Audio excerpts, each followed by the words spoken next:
Welcome back, everybody. We next have Lane Roath, who's going to tell us all about the Tome of Copy Protection. All right.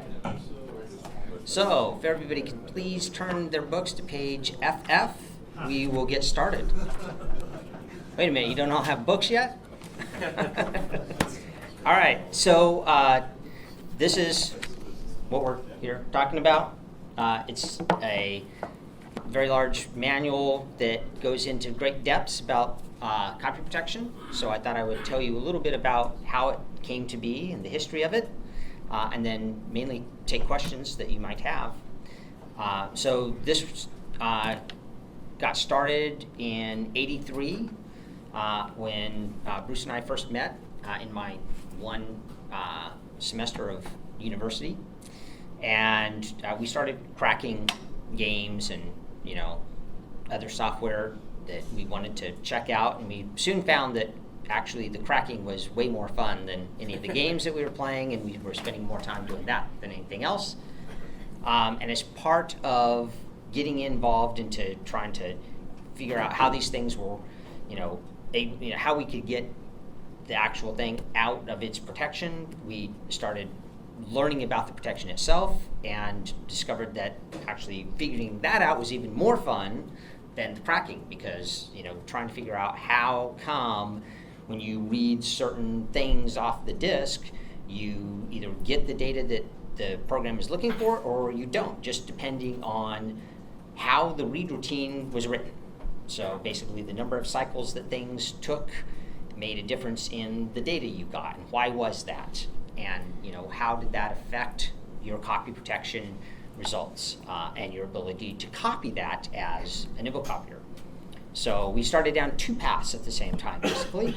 We started learning about how to copy all of this data, and in order to do that, we needed to know how it was written. So we developed two things. We developed a suite of small little applications that would write the different copy protections that we discovered out.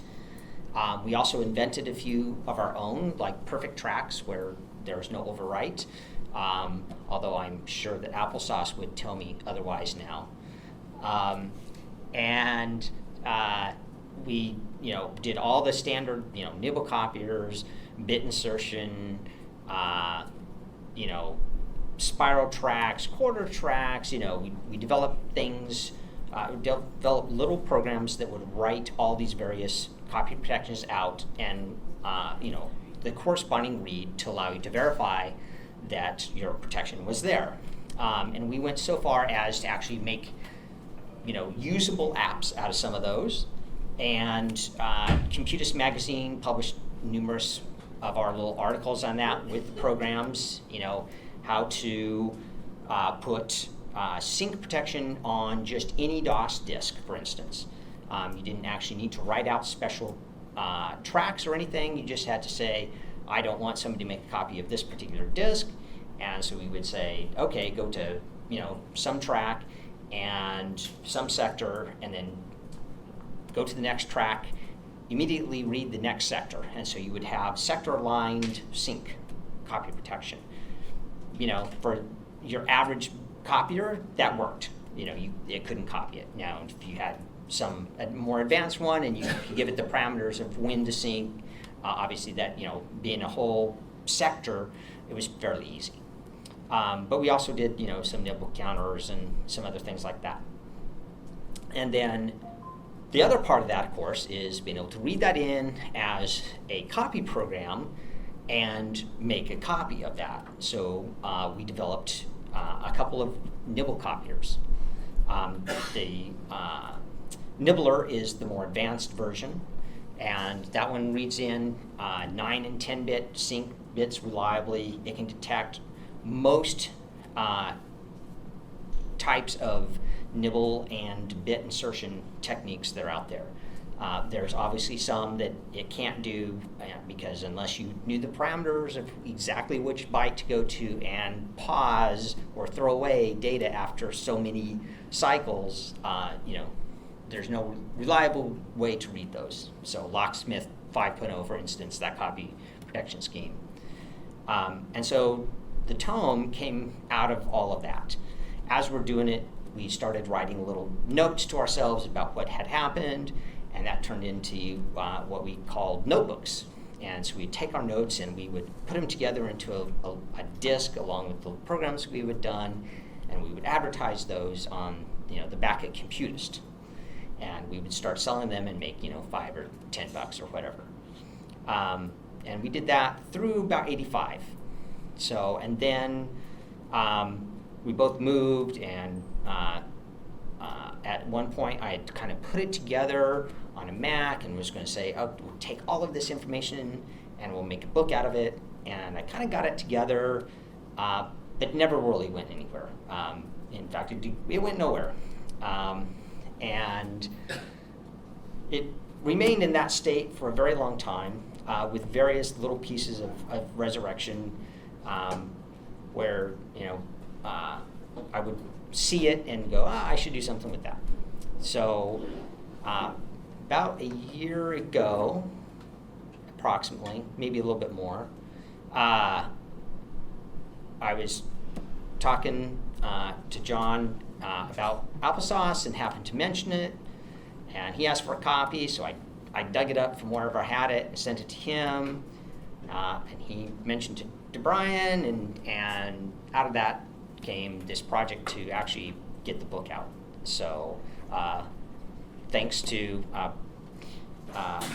all these guys and Bill, can't forget Bill for getting this out there and making it available to you guys. Let's see. The book itself goes into great detail on some of the basics that move in the head, getting to the right track, how the sectors work, and the basic stuff like that, as well as a whole bunch of depth on nibble counters, bit insertion, and some of the other more esoteric things. So it's as somebody pointed out to me, it's kind of a how-to on how to protect disks versus actually how to copy them, and that's kind of the whole point of it is understanding how the people copy protected the disk is the only way to really understand how you need to copy it. So it's a very large collection of knowledge about how copy protection works at a very low level, and if you get an AppleSauce unit, it's very interesting to take that knowledge and look at what we now have with this timing accurate data, and look at how the protection schemes on disk actually look, and be able to see the timing and go, aha, you can see where the timing went from 9 to 10, and then there's this bad data here of 4 that doesn't make any sense, and then it goes back into sync. So the first time you can actually really see it, and you talk about things like spiral protection, and with the AppleSauce software, you can now actually visually see that yes, this is actually spiral. You can actually see the spiral. So that's really cool. So I think I will open up questions now. Yes? Did you write any code to protect against machine code monitors? Could you repeat that? I couldn't hear you. Protect against machine code monitors. Did you write any code that could stop people loading your code and doing? Oh, like a wild card? Well, no, if you've got code that's going to read the disk, regardless of what protection you're using. Uh-huh. If people can see the code. Oh, I see what you, like boot tracing. And Oh, yeah. Yeah. You're tracing what your code through. We didn't really do much of that, because what we found is it's basically impossible. You can definitely, we found lots of great software that went through lengths to do it, and you can make it more difficult, but our our interest really didn't lie there because we found what was happening on the disk to be much more interesting.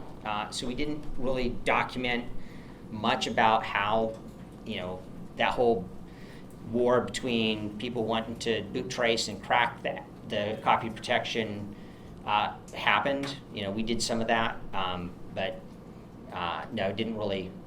That we cover. There's like a page about how that works, and but that's pretty light. We did not cover that. Other questions? Yes. Is there anything that you've learned, say, the last 5 years that wasn't in the book that's like, oh, that's how that works? Yes. Working with AppleSauce, you can really see a lot more of the detail. So there's some things that we missed. We made some wrong assumptions on some of the protections where we believed they were doing something. It turned out they were not. Especially with there were some protections that we believed they were using nibbles that would throw the drive head off, and what they were actually doing was nibbles that you stop, you read for a little bit, threw away the data, and then continued on. So that was something that we did not ever run across. We'd never had a disk that did that we recognized. It turns out we had disks that did it, we just didn't recognize it. Do you have an example? Locksmith is the quintessential one, right? Because they have their you got the 4 cycles you have to throw away, or is it how many cycles? Yeah, 4 4 cycles. For the E7 bit stream. Yeah. Which was kind of the name for what Locksmith did. Yeah, I was throwing away. Yep. And so that was one difficult one. Yes, 4 cycles per bit. Yep. Correctly. So, yeah, that's one of the new ones. But I haven't really seen anything new in terms of any new copy protections or anything that have come out since then. But some of the tools now, it makes it a lot easier to see what was truly happening on the disk. And one more, if I might. Amongst all the routines you've decoded, is there one that stands out as truly inspired malevolence? Wow. Yes, but in many different ways. The truly malevolent ones were often the seemingly least malevolent at the beginning. They were almost benign in their copy protection. Oh, this is easy to break. And they would set you up to fail, basically, which is very smart. And a lot of the current archives that we have today that are cracked fell victim to those. Because if you were really good at copy protection, and that's something we do cover in this book, is you don't want to fail obviously at the beginning.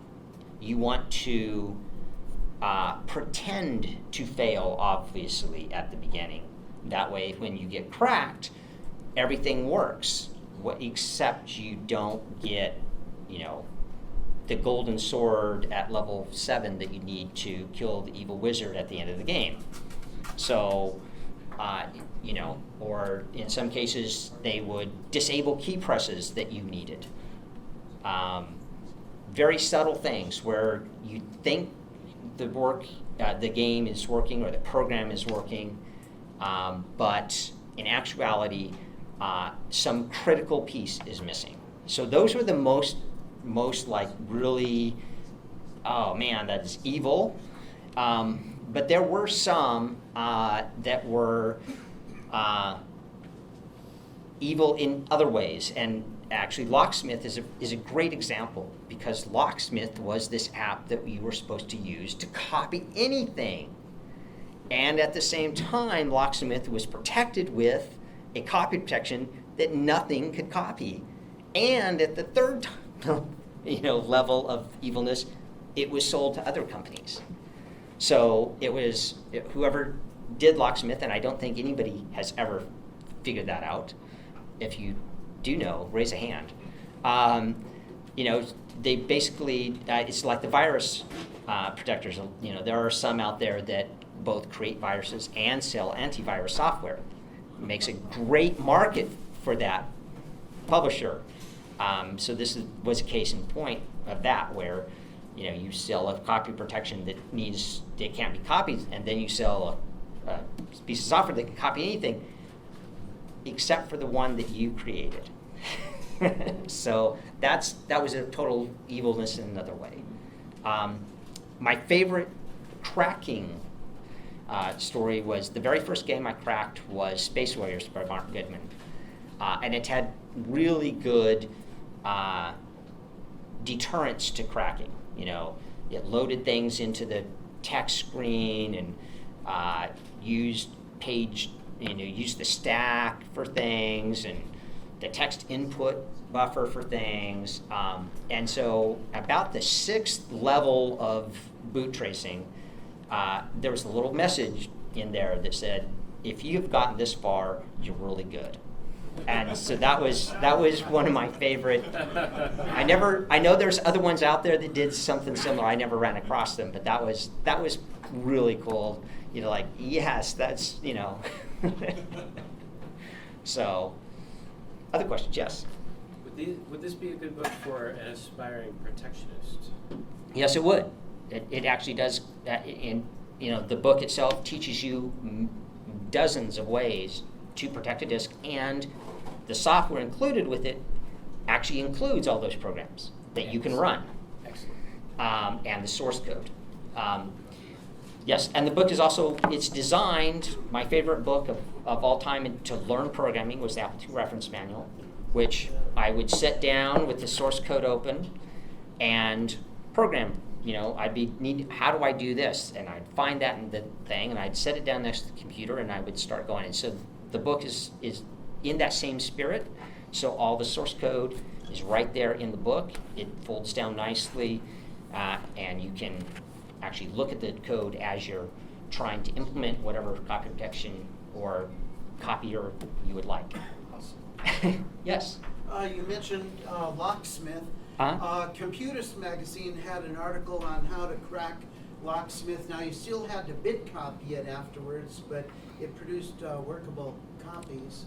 Yes, and so you could bit copy it and it would not work, but so you had to crack it in addition to bit copying it. And the crack basically just took out their little check of the one piece that you couldn't copy. So it was a two-step process, and but the downside was that you actually had a cracked copy. And did it fully crack it? I don't know. I know that to some degree it totally worked, because Locksmith 5 and 6 had the absolute most fantastic read software ever. It could read and decode your entire track in one pass, which until that came out, I really thought was impossible. And that code is also some of the hairiest code I've ever read. So somebody went in and cracked Locksmith, and they actually took just that copy program out, and that was what a lot of us used just to copy disks. We didn't use Locksmith as a bit copy. We used it as an alternative to Copy A because it was so fast. It could read the track the whole disk in, twice as fast as anything else. The one that I've just never been able to make a copy of is called EDD. Let's see, it's Essential Data Duplicator. Yeah. EDD something. Yeah, I've copied that one. And now you can actually archive that and run it in an emulator. Copy protection intact. All thanks to AppleSauce. So, yes. I was just curious, where can one purchase this wonderfully designed and detailed book? See, I purposely didn't mention that so that he could chime in with that question. You can do that call Apple's website, And there's an entire page dedicated to it under the books section. Oh, thank you very much. Good to Good to know. know. Copies here? Sold out. Yes, which is, yes, that's how come I thought everybody here would have a copy and we could just go through the code, but. Other questions? In the back. Do you feel that most of the possible copy protection schemes have been discovered, or are there other more creative methods that you guys other people have come up with? I would definitely say that we have not discovered all the possible copy protection schemes. In fact, I would dare say that we have not discovered all the copy protection schemes that were actually used. There are definitely some very interesting ones out there. EA, for instance, used a scheme where they took and wrote a disk, and then they put it in a different machine and wrote one track, but they used a special head that was 2 tracks wide. There were other schemes that used custom hardware as well. If you really, really want to know where the best copy protection is, that's the educational software. Amazingly enough, the educational software went through great lengths to copy protect their disks, and they were extremely effective at it. And then at the same time, they were absolutely the worst at preventing you from cracking it. And teachers were really good at cracking. So it was not their protection in the end was not very effective. But if you want to learn about copy protection, educational software is actually one of your best bets. Early games were the other. Other questions? I saw somebody over here. No? All right. How are we doing on time? Yeah. You got like 8 minutes if you want it. Okay. Well, yes, no question? Did you get involved in those races to crack games when they came out so that people could post them to be downloaded and so on? Initially, yes. We did not do too many. We actually had a little group that we called ourselves the Pewtown Pirates because we lived in Pueblo, Colorado, which had a steel mill and smelled. So that it was Pewtown, and so we were the Pewtown Pirates, PTP. We only did that. There's like a month where we did that, and then we got so enamored with how the copy protection was working that we started going back to the old stuff and spending a lot more time learning about how all of this was working and understanding it and writing code to do it. That we probably ended up doing several hundred games, some and software, but we didn't try and keep up with the latest or anything. And we got lazy about not putting our little logo at the boot screen, all that stuff. Other questions? I Yes. had to step out, so I'm sorry if I missed it, but did you actually protect any of your own releases? No, we did not. At least not on purpose. I did accidentally protect for a very short-lived time, I accidentally did protect the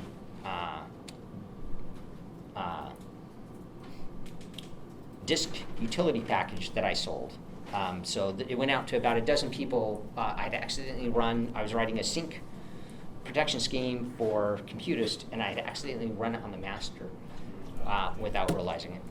After that, I installed write protect switches on all my drives, which AppleSauce comes with, so that when you're messing around, you can't accidentally destroy your master. So make sure if you get one to turn that on when you are imaging.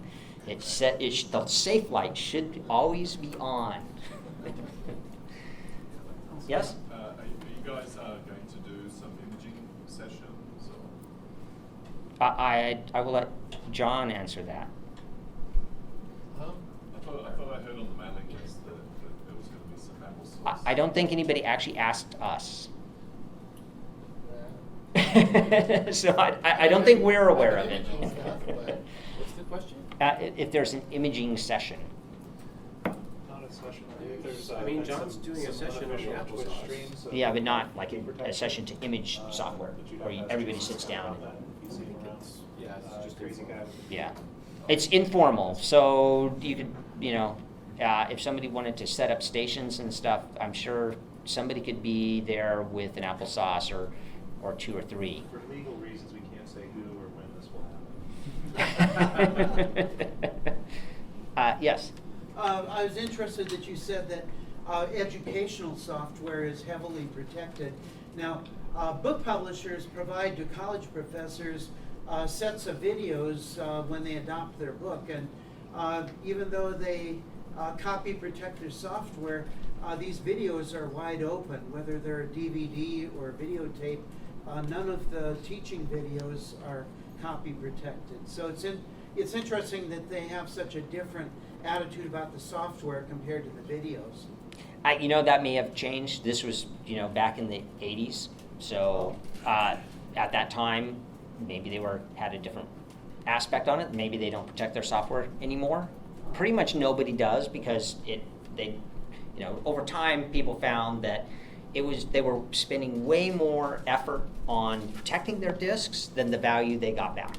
It cost time, it cost money. Developers were not available to work on the next thing. So there a lot of cost involved in trying to prevent people from copying a disk. And eventually everybody went, no matter what the media says, everybody in the software industry understands that you lose money when companies are copying your software in mass, right? So all their employees are using a pirated copy. You actually do lose money there. And you lose money in schools when it's mass copied. The consumer market, you don't really lose money. Everybody pretty much that is copying your software would not have purchased it. There are, maybe 10%. So you're losing a little bit, but that cost benefit is really bad as far as you, the company, goes. The educational market is easily solved by giving them discounts where it makes it affordable to purchase it legally, right? And then business, that is actually solved. It's still not cost effective to do it in the software. It's actually cost effective to have your lawyers contact them. Because actually it turns out that the lawyers in this one case are actually less expensive in getting your money from whoever owes it to you than trying to prevent them from copying it. How would they know who to have the lawyers contact them? It turns out there are organizations that exist where people are encouraged to report. Which one? They're trying to snitch. Yes, the SPA is one, and they will, they encourage and or pay snitches to turning companies where they're not using legal copies of the software. And I worked at companies that got audited by, I forget who it was, but it was another organization that, just performed random audits for, Adobe or Microsoft to see if you were, as a company, using legal copies of these licenses. So, other questions? Yes? So getting back to the routines that you wrote. Huh? So my understanding is they're a combination of tools to help you perform the analysis, and then once you concluded your analysis, you would write some more code to verify your understanding against the original disk. That is correct. Okay. And then there's third step, which is you write code to see if you can copy that. Right? So you protect it, you read it in and verify it, and then you try and copy it. So the book goes through all 3 steps. So you get examples of how to protect a disk, how to read that protection, and how to copy that protection. All right, does this mean we're out of time? All right. Here's the book. Please purchase your copy at Call Apple.